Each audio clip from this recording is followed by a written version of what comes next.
Is it warm in here or is it just me? No, it is. Again, our air conditioner's not working. We're going to prop some doors open and try and work on getting that temp down a little bit. But so it might be a little extra noise. Just wanted to let you know why the doors are open and might hear talking and all that stuff. But we're talking about shattered. This idea that when life falls apart around us, what do? What do we do when that thing happens that just comes out of nowhere and destroys what we thought was going to happen? You know, last week we looked at and we said, what happens when our hopes and our dreams are shattered? What do? How do we deal with that? How do we walk through that? And we say, we need to do three things. We need to develop some new dreams and some new hopes. But those dreams and hopes, they need to line up with who God is. And they need to be realistic. They need to be achievable goals and achievable dreams. So that we can move forward in life. But maybe we got a bit ahead of ourselves. Maybe we stepped too far. Because I think there's something that we have to do first. And we have to learn and understand how to live in the shatter. In that moment when life is destroyed, in that time when it just breaks apart, what do we do then? What do we do in the moments, in the hours, in the weeks, in the months after that time? What do we do then? Well, that's what we're going to talk about today, but first pray with me. God, thank you for today. And God, I just pray that as we look at this moment, we look at this time in our life when our life is just completely and utterly shattered. God, when those things come in and destroy us, God, help us know how to get through that moment, how to stay with you in that moment. God, I pray that everyone in this room would leave with something today. God, whether there's someone that has followed you for a long time or isn't even sure if you exist. God, I pray that you would help us all to find something that we can hold on to and remember to help us get through that moment of shatter. It's in Jesus' name I pray. Amen. So how do we do that? How do we survive? How do we survive the shattered moments of life? You know what I mean, right? The moment when you get the phone call that says that person that you love and care about has passed away. That moment when you're sitting in the doctor's office and the doctor says, you have whatever it is. That moment when you lose your job. That moment when you have the car wreck. That moment when whatever it is that happens comes out of the blue. You never knew it was going to take place. You didn't anticipate it. You weren't ready for it. Or maybe you were, but it still shattered your life. How do we walk through that? How do we get through that? Because you see, I think so many times, so many people get stuck in the moment of shatter. That thing that happened may have happened 10, 15, 20, 30 years ago, but they're still living in it right now. See, I think we get stuck there. We don't know how to move beyond. We don't know how to deal with it when that thing happens that destroys what we thought was going to be our life. And it changes direction to a place that we never thought was possible.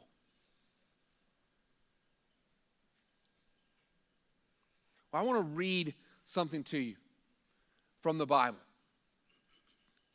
So in the book of Psalms, it's Psalm 23. Says this: even when I walk through the darkest valley, even when I walk through the darkest valley. Now, if you've been in church a long time, you might have heard that. Even if you haven't been in church, you might have heard of that. But you might have heard it like this: even though I walk through the valley of the shadow of death. And that's what it feels like, right? When that shattered moment comes, it feels like darkness and death. But I want to read this one more time for you. It says, even though I walk through the darkest valley. That's the key word, right? Through. Even though I walk through the darkest valley. Let's keep going. This is what that whole verse says. It says, even when I walk through the darkest valley, I will not be afraid, for you are close beside me. Your rod and your staff protect and comfort me. Even though I walk through the darkest valley. What he's telling us there, the writer of this psalm is telling us, is God doesn't want us to live there. It doesn't say, even though I pitched a tent in the darkest valley. It doesn't say, even though I went and I built my dream home there. It says, even though I walk through the valley. See, it's possible to walk through it. It's possible to get to the other side. It's possible for it to not be a part of us forever and destroying us forever. And I could sit here this morning and I could tell you a whole bunch of stories. I could tell you stories about times that my life has been shattered and how I've gotten through that. And I could tell you about other people. But you know what? You could dismiss all of those as just those pastor stories. Those are just theoretical, James. Thanks, but show me something real. So we thought this morning that we would just interview someone. His name's Ken. Ken attends Crosspoint here. Most Sundays he's here. He's out of town this week, but most of the time he's back in our tech area. And we just want to show you Ken's story. Ended up getting what's called a neutropenic fever. Neutropenic fever is when all your blood counts are low and your body has no ability to fight off simple things. The simple things we come in contact every day. And so that fever got as high as 106, 107, and they couldn't control it. And they actually ended up having to throw me in cold showers and put me in a bed full of ice. And it was pretty touch and go and pretty scary during that time.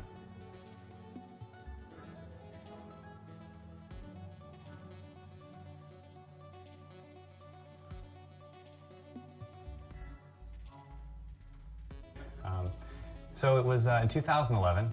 I was just turned 30 years old. I was like at the peak of my health. You know, I was running a 5K 3 times a week in the middle of the San Antonio heat. During that summer, I started getting really fatigued and really tired, and I started thinking to myself, well, it's because of work, it's because of kids, it's because of everything else that I can make an excuse for. And then eventually it was just getting so bad, I didn't really know what was going on. And I go to water my grass, and I take a look at my feet, and I have little red dots from my ankle all the way up to my knees. And so when I went to the doc came in, he says, your platelets are at 17,000. You're supposed to have between like 250 and 400,000 platelets. Anything below 20,000 is dangerous. So you want to be really careful, and we're going to follow up with you and see what's going on. For them to come back with a diagnosis, which was aplastic anemia. And aplastic anemia is bone marrow failure. So it's not a cancer, but your bone marrow isn't producing the cells you need to survive and to live. And so obviously my next question was, well, what do we do about this? What can we do? I didn't have any brothers or sisters that were a bone marrow match, so they don't jump right to a bone marrow transplant if you don't have a family match. So they ended up trying a different treatment called ATG. We had about 6 months of seeing if it worked, and it didn't. My platelets were still in the low 20s. I was still super lethargic and tired and fatigued, and at the time I had 2 young boys at the house who couldn't come around and play with me. You know, they'd come home with a sniffle or a cough from school, and I had to stay away from them and lock myself in a room. And this whole time I was like, this is not how I want to live my life, you know? I want to be there for my boys. I want to be an active dad. I do feel like I had a little bit of armor going in that I wouldn't have had, I think, if it hit me in my early 20s. You know, my relationship, I don't think, was as mature as it was when I was 30.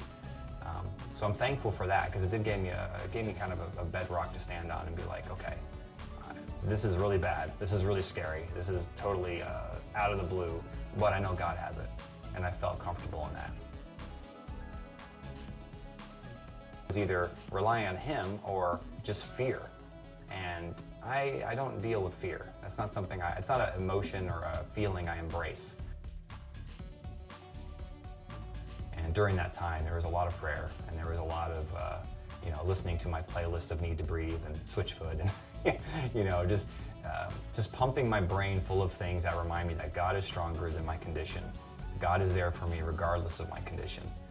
Whatever happens to me, it's part of God's plan. And I accepted that, but it certainly didn't stop me from praying for what I wanted, which was a full recovery. And when that time came, my counts were still low and I still wasn't recovering. They went ahead and they made the call. And they reached out to somebody who I didn't know, a complete stranger, and asked them if they would be willing to give bone marrow to save a stranger's life. He said yes. And so it's a gift that I can never repay. All I can do is try to live my life in a way that honors that gift. It was in March of 2012, March 23rd, 2012, that I actually had what we call my new birthday, which is when you get the little bag of stem cells that come from the donor. And it's a very benign process. They hang up the bag and the cells drip in about 30 minutes, and then it's sit and wait. And you just kind of wait to see if those little cells get into your bone marrow and do what they're supposed to do. To let people know that, hey, I'm prepared to meet this transplant. I'm prepared for whatever the negative outcome might be, because I feel like this is what I'm supposed to do, and God's gonna pull me through it one way or another. And so it was kind of cool that God gave me an outlet to communicate with others about my faith, which I wouldn't have had I not gone through this. And on day 17, I was able to leave the hospital with a pretty positive outlook of engraftment. And after that, it was a good, year of just kind of being careful, staying away from people with coughs and colds and trying not to get sick, because it's really touch and go. The bone marrow transplant process is, it takes years to really know if it's going to work totally and if you're going to be recovered. But here I am 4 years later, post-transplant. I'm healthy, my cells have been healthy, my blood counts have been healthy. I'm working full time. I was able to finish my master's degree. And I owe all of this to God, and I owe all of this to my donor, who selflessly stepped up and gave when he could have turned away and said, I'm too busy for that. I don't know about you, but if I'm sitting in the doctor's office as a 30-year-old father of two, and the doctor says you have something that you only have an 80% chance of surviving, that's a scary moment. That's a moment where life shatters. And then to walk through that and it not be a quick process, for it to be a year-long process to even get to the place where they can begin to give you the right treatment. And then to live another year and say, well, I'm not sure if it's going to work. Now, that's a long process. But Ken said, hey, you know what? I made it through, and I was able to walk through that time and still be able to cling to God. I was still able to tell people that God was there and God was in control. That's a strange thing in our world, right? People look at you weird. When you're going through that hard time, when you're going through that place, that moment of shatter, and you're dealing with it pretty well, people can't figure out why. People can't figure out how you're able to do that. Because you see, it's not normal. It's not the norm of our world. Ken said, hey, I had to work hard to be able to accomplish that. I had to work hard. I think there's a few reasons that we have to work hard. The first one is it's not natural. It's not our natural reaction to deal with adversity well. It's our natural reaction to freak out. That's what our natural reaction is for most of us. And then when we begin to talk to God and cling to God and run to God, there's a tendency to ask the question, and people ask the question, why are you relying on him? Why are you talking to God? He could have stopped it from happening and he didn't. Why not? And you see, what do we do with that? So many times we feel like we can't ask God that question. So we feel like, man, I can't ask God why. I think we can ask God why. I don't think we can go to the extreme and say, God, it is your fault. See, that's where we cross the line. That's where we get to the place where it's not healthy in that relationship at that point for us. But I think we can say, God, I don't understand. Help me get it. Help me understand. Help me walk through this. That's what God wants us to do. We've got to begin to go to him and run to him and say, God, help me. Help me get there. Why don't we do that, though? See, some of us in this room know that. Yeah, James, that's what we need to do. Yeah. I know that. Why don't we do it? In the moment when life shatters, why don't we run to God? I think there's a couple reasons. I think sometimes we are blinded by the storm. When that storm of life comes in, we are blinded by it. It kind of reminds me of this. My wife's family is from South Dakota, and several years ago we were going to visit them. And we were going to pick up our kids. Our kids had been there for a couple weeks, and we were going to pick them up and take them back to home. We were living in Illinois at the time, and we were driving down I-90 in South Dakota. If you've ever been there, there's nothing there. It's just an interstate and some fields, and then like every 100 miles there's an exit. I mean, that's what it feels like. It's probably a little closer. That's like 80. But, it's just hard to, you're just out in the middle of nowhere, and we see this storm clouds on the horizon. And as we get to this storm, it's similar to some of these hailstorms that we've had in San Antonio recently. Lots of rain and lots of big hail. Well, there's no place to get shelter. You're in the middle of nowhere. And this hail begins to pelt our van to the point that there are screams of, wah, as it hits, right? I mean, because it's scary. And we just drive on down the road. Now we slow down. We're not doing 80 at that point. We're going slower. But we just have to continue to drive. And at one point, these hailstones break the windshield. They shatter it. We're blinded in the storm. It is difficult to see where we're going. And that's what happens in our life.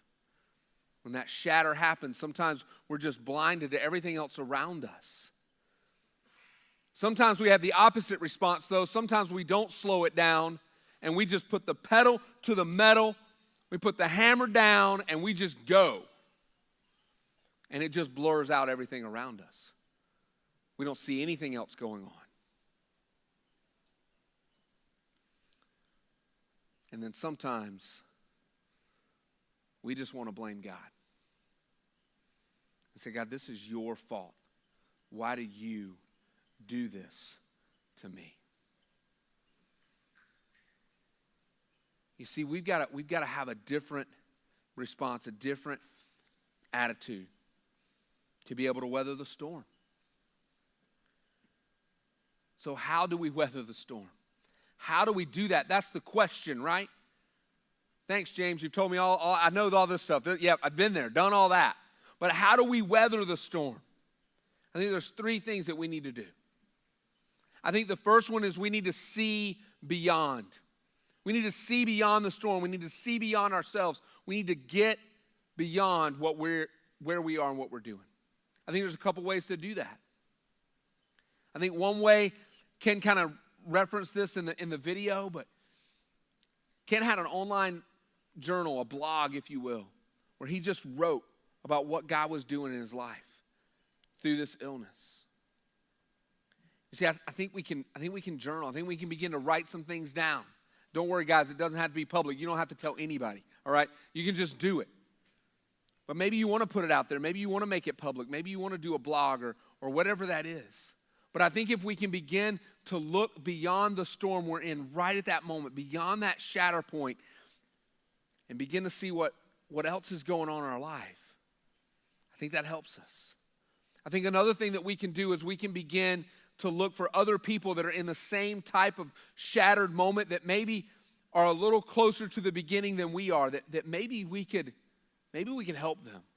Maybe we could give them some thoughts, or maybe they're at about the same place, and hey, we can just get together and we can help each other walk through this thing.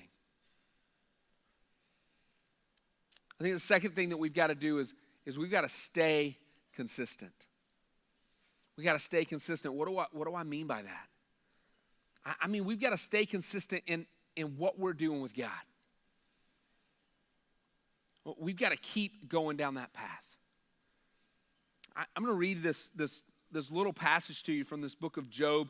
You might know it as the book of Job, but it's J-O-B, that's how you spell it. But Job, if you don't know the story of Job, the part that we're going to read in just a moment is right after this happens. Job was this great follower of God. And Satan comes to God and says, hey, you know why Job follows you, right? It's because you protect him, because you give him everything, because you keep him healthy and wealthy. And God says, that's not why. Go ahead. Test him. Take it all away and see what happens. So that's what happened. He lost all of his livestock. He lost all of his wealth. And he lost all of his kids. They all died in one tragic accident. So let's pick that up right after that moment. Right as Job hears the news that everything's gone, this is what happens in Job chapter 1, verse 20. It says, Job stood up and tore his robe in grief. That was a typical cultural response. When something bad happened, you would rip your clothes, say, this is horrible, rip your clothes. Then he shaved his head, great guy, and fell to the ground to worship. He said, I came naked from my mother's womb, and I will be naked when I leave. The Lord gave me what I had, and the Lord has taken it away. Praise the name of the Lord. Do you see what Job just did right there? Let's put this in modern context. Job's at the doctor's office, and the doctor just told him he has terminal cancer. And Job fell down on the floor in the doctor's office and said, God, you are awesome. I love you, and I want to follow you with my life. I don't know what kind of relationship Job had with God, but it's way stronger than what mine is, because that wouldn't be my response. Somebody came in here today and said, James, it's all gone. You got nothing, no family, no possessions, nothing. It's just you and the clothes you got on your back. I don't think my response would be to fall down on the floor and say, God, you rock. But that was Job's response. How do we get to that place? How do we get to that point? It goes on, it says this. It says, in all this, everything that he said, everything that he did, in all this, Job did not sin by blaming God. But did you catch the sentence before that? He said, God gave it to me and God took it away. He recognized that God was in control and God could have stopped it from happening and didn't. And yet he didn't blame God. He didn't go, God, it's your fault. Rather, he said, God, let's go accomplish this together. Let's work on this together. What does that look like for you and me?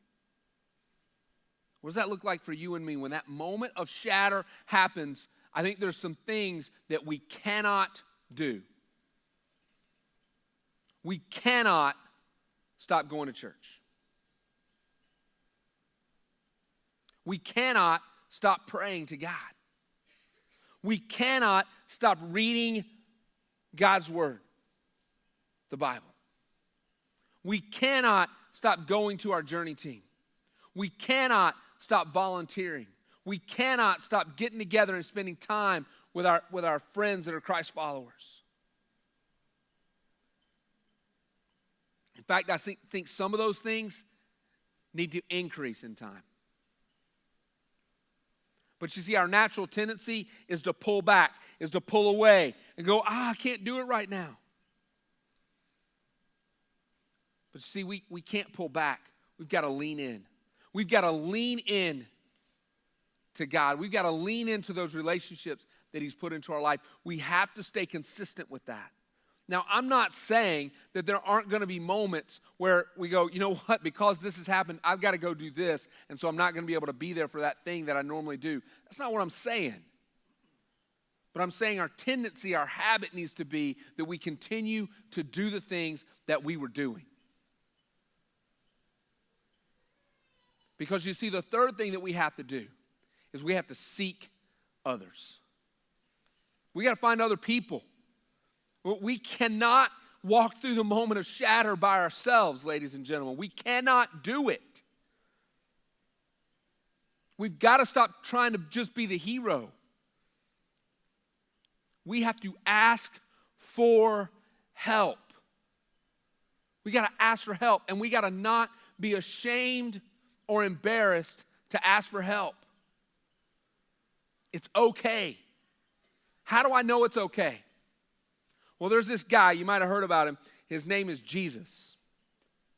And Jesus went through this really hard time in his life where he was arrested and he was beaten and he was killed. And he knew that it was coming. He knew it was going to happen. And the night that he got arrested, he did something. And you guys can read about it in Matthew chapter 26. I'm not gonna read it verbatim, but you might want to write that down. Go check that out. I'm just going to tell you what he did. This is the night that Jesus gets arrested. This is the night before he dies. And he takes his boys. There were 11 of them at this point.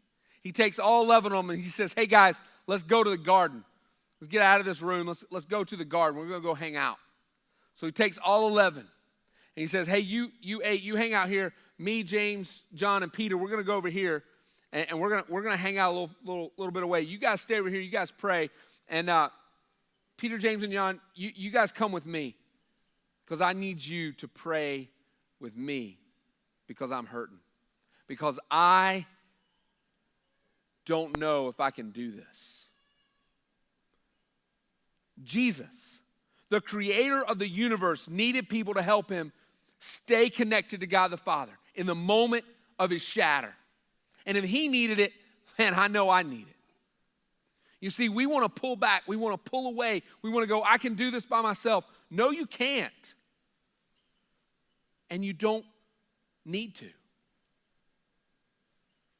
It has nothing to do with your ability. It has nothing to do with how much of a man or a woman you are. It has nothing to do with how strong you are or how intelligent you are. It has to do with God made us to need other people. God made us so that we need relationships. We need a relationship with him and we need a relationship with other people. See, when we begin to see beyond, when we stay consistent and when we seek others, that's when we can get past the shatter. See, people that don't do that, they live in the shatter for years. I know people that have gone through similar things. And one's still there, living in the moment of the shatter 40 years later. And the other, a few months, a year, they're rocking again. What's the difference? The difference is that they did some of these things. They were able to get past the moment of shatter. You see, we've got to remember one thing. We've got to remember one thing above all other things. And Ken said it best. So I'm just going to quote him. He said, God is stronger than my condition. I don't know what your condition is. Is it a health issue? Is it a relationship issue? Is it a job issue? Is it a hopes and dreams issue? I don't know what your condition is that's been shattered. But what I know is that God is stronger than that shatter. God can walk you through that, but you have to ask him. You gotta go and you gotta develop that relationship if you don't already have it. Or you've got to continue to develop it if you do. You've got to have some people in your life that are going to help you walk through those moments. Because God is stronger than my condition. And God is stronger than your condition. We just have to run to him and cling to him so that he can help us. God, thank you that you care about us. God, that you care about who we are and what we're going through. And God, you care about these moments when our life is shattered and destroyed. And God, you want to help us put the pieces back together. God, help us to see beyond the storm right now. God, help us to stay consistent. And God, help us to seek some other people that can help us. God, thank you. Thank you that you're stronger. And you're stronger than my condition. God, help us to rely on that, hold to that, and cling to that. God, help us to have honest conversations with you and not be afraid to ask you why, to ask you to help us understand. But God, help us to not go past the point where we begin to blame you because of what's happened in our life. God, I pray for everyone in this room that is living in the moment of the shatter. Help them to walk through it and not live in it. It's in Jesus' name I pray. My life was saved by a complete stranger. Cameron Walker signed up for the bone marrow registry back when he was in college, probably never expecting to get a phone call. But when he did get that phone call, he stepped up and he saved my life. You can be the cure for somebody right now in that seat. The folks from Be The Match are outside in the connector. All you got to do is stop by their table. They'll ask you for a few questions, and they'll do a simple cheek swab and add you to the registry. And when someone's life is shattered, you may be there to be their cure.